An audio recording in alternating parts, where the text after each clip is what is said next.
Hi everyone, I'm David Fisher, and this is Presidential Chronicles, the series of books and videos on American history as seen through the lives of the presidents of the United States. This episode is from the life of Dwight Eisenhower, and the focus is final face-off with Khrushchev. The year is 1957, and the arms race had just taken on a whole new dynamic when the Soviets put into orbit a satellite. They called it Sputnik, and this sent a shockwave throughout the United States. The Americans were panicked over the fact that the Soviets in the arms race had actually taken a leap forward, maybe bypassed the Americans. Maybe there's now a missile gap to be concerned about, a technological edge. Maybe the United States isn't leading anymore, it's behind. There was all this concern. Plus, with the military applications, could this thing somehow shoot us down from the sky? Well, one person who wasn't concerned about really any of this was President Dwight Eisenhower. He made the statement, so far as the satellite itself is concerned, that does not raise my apprehensions, not one iota. I can't understand why the American people got so worked up with this thing. It's certainly not going to drop on their heads. He knew that all it could do was take pictures. There was no military application currently of this satellite. And besides, he also knew everything that was going on because the Americans had their own surveillance program, not in space, but high in the sky for the last couple of years, based on their creation, the U-2 spy plane. The U-2 could fly at 70,000 feet above the Earth's surface, about 14 miles up, and they had been surveilling the Soviet Union that way with high-quality photos really for the last couple of years. The Soviets knew all about this. They could track it in radar, but they also had kept it a secret, just like the Americans did, because frankly, they were embarrassed. There was nothing they can do at 70,000 feet to bring those planes down. They didn't have any planes. They didn't have any missiles that could actually take out those flights, so they were quiet about it, and the Americans were quiet about it. But besides, the Americans also had their own satellite program. They had their own satellite up within a couple of months. By January of 1958, they were certainly back to parity, but there was still a lot of concern in the U.S. Were we falling behind is what the Americans were worried about, and Congress got into the act. They actually created NASA, the Space Administration, to kind of consolidate the American government's efforts in space. They passed the National Defense Education Act to send thousands of children off to college to focus on science and math and the technology needed to keep parity or stay above where the Soviets were. And even the president, Eisenhower, named Dr. James Killion from MIT as the first assistant to the president for science and technology.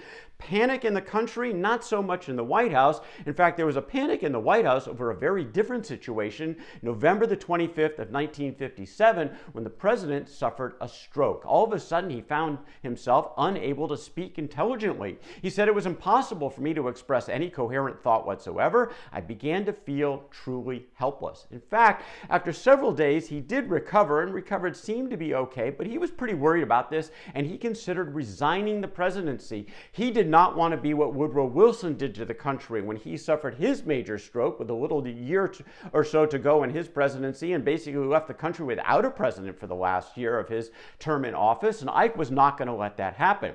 He even worked with the Attorney General and the Vice President, Richard Nixon. They said, "Look, if you, Mr. Vice President, determine that I am incapacitated, you are now authorized to basically take over the presidency on a temporary basis.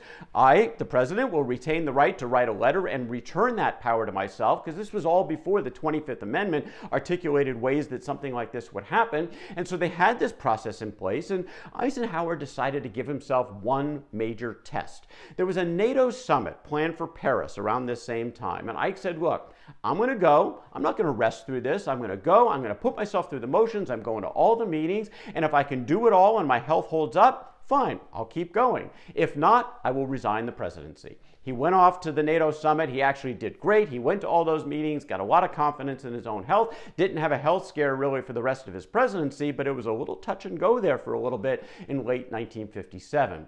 The year before, in the Suez Canal crisis, Eisenhower followed that up in January of 58 with a special message to, 57, with a special message to Congress that eventually became known as the Eisenhower Doctrine.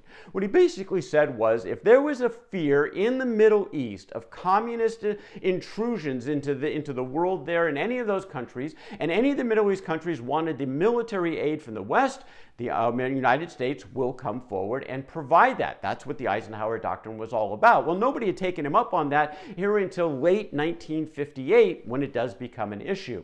There had been a military change in Iraq that took over, that actually got rid of an uprising that got rid of the monarchy, and so that was a little bit now unstable. And in Lebanon, the president there was worried about the same thing.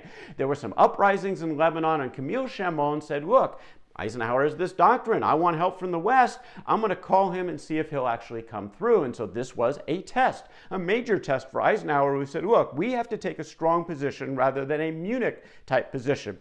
Our action would be a symbol of American fortitude and readiness to take risks to defend the values of the free world. He immediately sent in the Marines. This was a full show of force, and frankly, nobody in Lebanon wanted to fight the Americans, and they only had to stay about 4 months. Stability was completely returned, and Eisenhower thought this was a complete success. Only one American soldier was killed in the 4-month deployment. In fact, if you go to the end of the Korean War, about 6 months into Eisenhower's first term in office, to the rest of his presidency, about 7.5 years, this soldier is the only soldier that was killed while deployed during Eisenhower's 7.5 years of tenure after the end of the Korean War. So he felt good about this. He thought it was a success. And the question was, would it have to do it again? What about the rest of the East-West relations with the Soviet Union?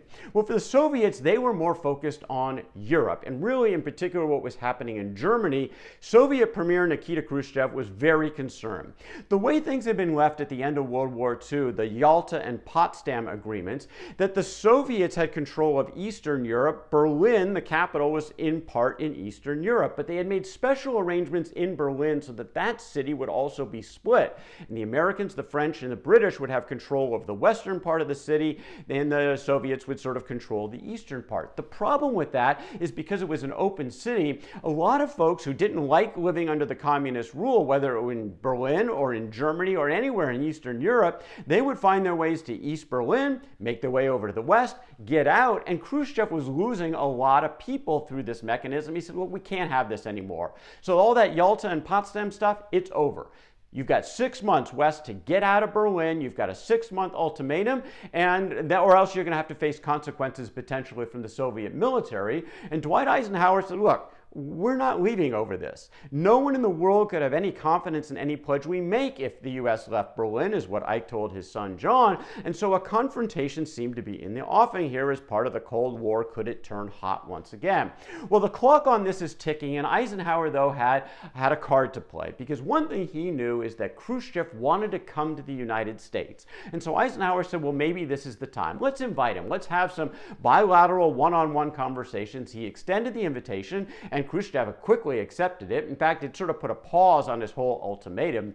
Before the trip, Eisenhower actually went over to Europe to confer with the Allies. He went to Paris, he went to London, he went to Bonn in West Germany. And not only did he get complete support for some of his ideas from the leaders there, he also got massive support from the people of Western Europe. Ike is still the conquering hero. He had been the face of victory in Europe just a decade or so before. So he got huge ovations from large crowds that showed up in Western Europe. So he has a lot of confidence coming back to the United States, ready to welcome Nikita Khrushchev to Washington, D.C. So Khrushchev arrives in September of 1959, and he meets briefly with Eisenhower in Washington, but then begins a 10-day tour across the entire United States. And he's having actually a lot of fun, being a staunch supporter of communism, attacking the capitalist way of life. In fact, he really got things going in Hollywood, this unbelievable, ostentatious world of Hollywood that he sort of derided throughout the whole process. But he's learning a little bit. He's meeting people across the United States, and everything's fine for his 10-day tour, but really comes back to Washington ready to get down to business.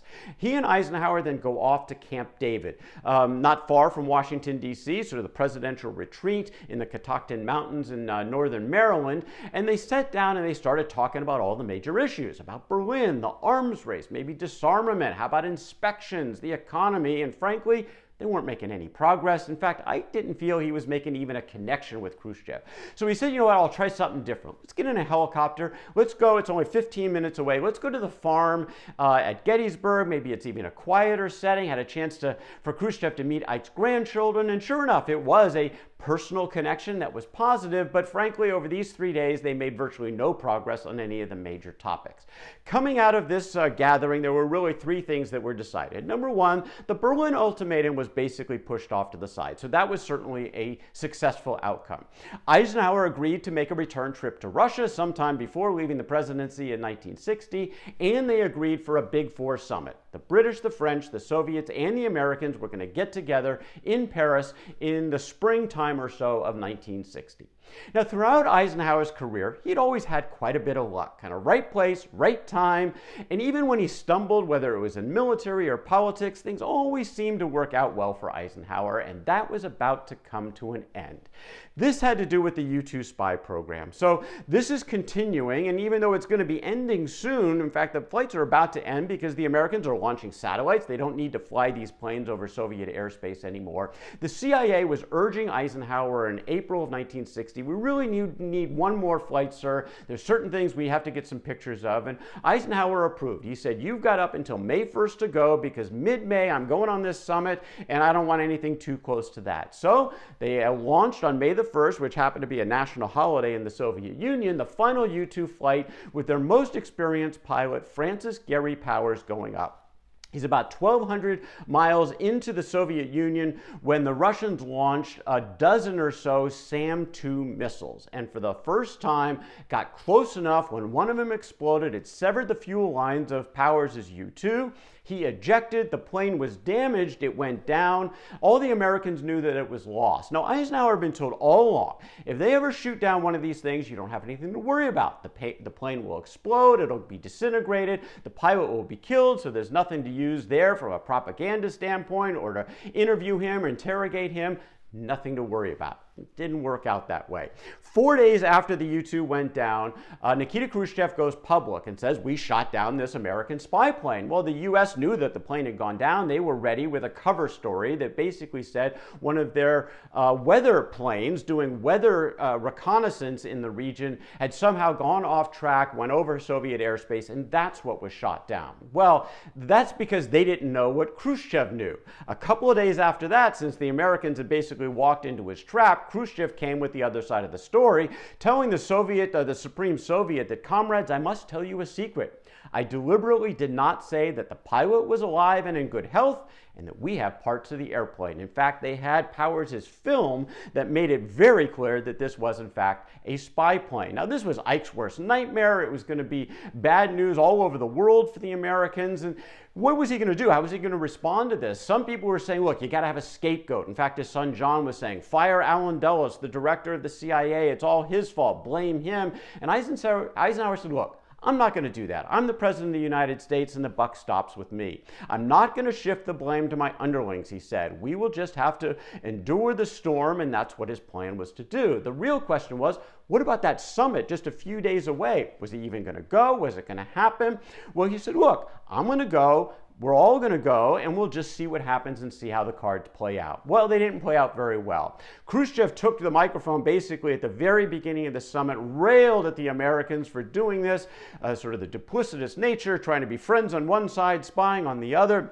Attacked Eisenhower personally, demanded that they apologize for what they had been doing and that there would be no more U-2 flights. Well, Eisenhower's fine saying there's going to be no more U-2 flights because they didn't need him anymore. He's got his own satellites comparable to what the Soviets had, so that wasn't the issue, but he wasn't going to apologize. He said, look, I have to do what I need to do to protect my country, so I'm not going to apologize for these actions. Khrushchev stormed out of the summit. The summit was essentially over. Eisenhower's invitation to go to Russia later that year was withdrawn. The tensions were all of a sudden as high as ever. The Cold War was running white hot. Eisenhower was really depressed about this. He thought he had let everybody down. He said at the end, I had longed to give the United States and the world a lasting peace. I was able only to contribute to a stalemate. Well, a stalemate actually wasn't a terrible outcome. It's really, again, since the end of the Korean War, there had been peace, a lot of tension, hot spots around the world, but no guns firing and certainly no nuclear war on his watch. But he certainly was disappointed that he wasn't able to do more, perhaps end the Cold War. The stalemate was the best he could do. And basically, he's now out of time. The 1960 election is only 5 months away. He's not going to be in the ballot. His policies were. How that's all going to turn out, we'll find out, because that's the story for another day. That's Dwight Eisenhower and the final face-off with Khrushchev from the life of Dwight Eisenhower. For more presidential chronicles, check out my books on Amazon.com and don't forget to subscribe to my YouTube channel. Until next time, I'm David Fisher, and this is Presidential Chronicles.